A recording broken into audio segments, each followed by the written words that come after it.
Bukas ang Malacanang sa mungkahi ni Senate President Pro Tempore Panfilo Lacson na pag-aralan ng pamahalaan ang paggamit sa United Nations Convention Against Corruption o UNCAC.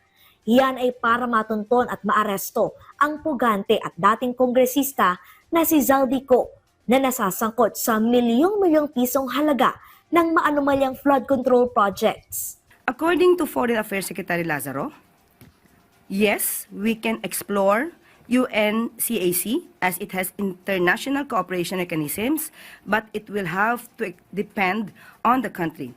Countries are obliged to provide, as applicable and in accord with domestic law, widest possible mutual legal assistance to each other.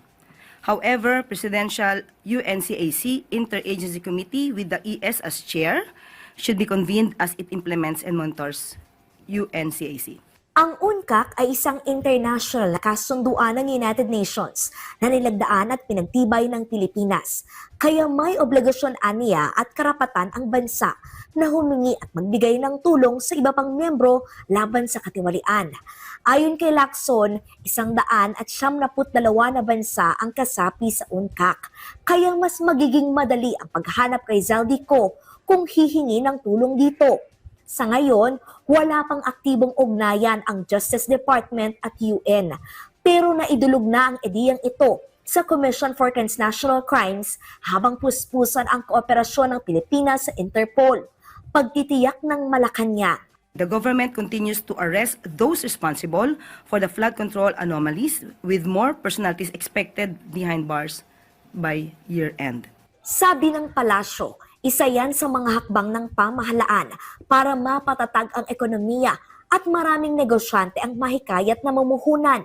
Kasabay ang pagpapanatili ng mababa at nasa target na inflation rate o bilis ang pagtaas ng presyo ng mga bilihin, habang hinahayaan ang paggalaw ng piso ayon sa merkado at malakas na dollar reserves.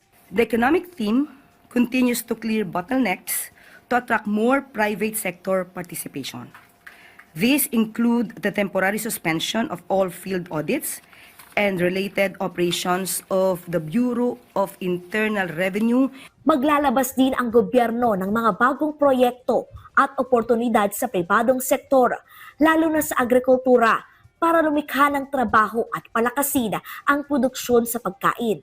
Kasabay ng mabilis sa pagbangon ng mga infrastruktura na nasira ng mga nagdaang kalamidad. Kalezal Pardilia para sa Pambansang TV sa Bagong Pilipinas.